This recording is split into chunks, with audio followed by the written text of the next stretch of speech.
Hi everyone. ரீசெண்டா nursery போயிருக்கும்போது, rosemary plant வந்து பார்த்தோம். சரி நம்ம வளர்த்ததே இல்லையே, வளர்க்கலான்னு சொல்லிட்டு வாங்கிட்டு வந்திருந்தோம்.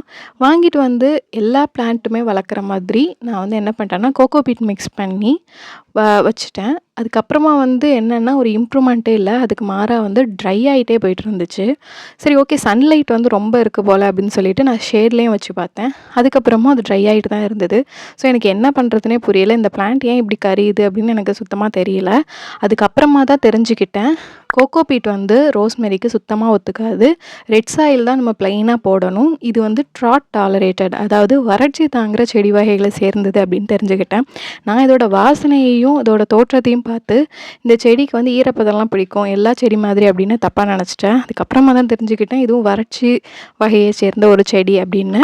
ஸோ அதுக்கப்புறமா ஓகே இதையாவது எப்படியா காப்பாற்றலாம் அப்படின்னு சொல்லிட்டு இன்னொரு சின்ன பாட்டில் வெறும் ரெட் சாயில் மட்டும் வச்சு ட்ரை பண்ணி பார்த்துருக்கேன். இது எந்த அளவுக்கு வருதா இல்லை அப்படின்னா கம்ப்ளீட்டாக ட்ரை ஆகிருமாங்கிறது தெரியலை.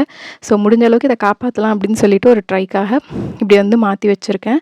நீங்கள் யாராவது ரோஸ்மெரி வளர்க்குறீங்க, உங்களுக்கும் இதே மாதிரி ரிசல்ட் இருக்குது அப்படின்னா இம்மீடியட்டாக நீங்களும் ரெட் சாயிலுக்கு மாற்றுங்க. கோகோ பீட் வந்து இதுக்கு யூஸ் பண்ணாதீங்க. ஈரப்பதம் இதுக்கு சுத்தமாக பிடிக்காது. வெறும் ரெட் சாயில் ப்ளஸ் பிரைட்டான சன்லைட் தான் ரோஸ்மெரிக்கு ரொம்ப ரொம்ப பிடிச்ச என்விரான்மெண்ட். ஸோ இந்த மிஸ்டேக் யாரும் பண்ணிடக்கூடாது, அல்லது இந்த சிச்சுவேஷனில் இருக்கிற யாருக்காவது இது யூஸ் ஆகும்னு சொல்லிட்டு தான் இந்த வீடியோ வந்து நான் ஷேர் பண்ணியிருக்கேன். ஸோ இந்த ரோஸ்மெரி வந்து வந்துச்சுன்னா ஓகே, இல்லை அப்படின்னா நான் ஒன்ஸ் அகெயின் வாங்கி சக்ஸஸ்ஃபுல்லாக வளர்க்கணும். ஸோ நீங்களும் கண்டிப்பாக இந்த டிப்பை வந்து ஃபாலோ பண்ணிவிட்டு ரோஸ்மெரி நல்லா ஹெல்த்தியாக வளர்த்து பாருங்கள்.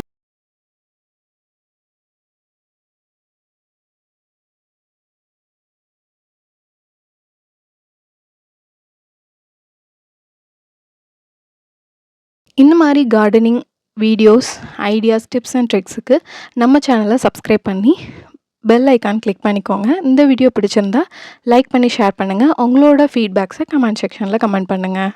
தேங்க்ஸ் ஃபார் வாட்சிங்.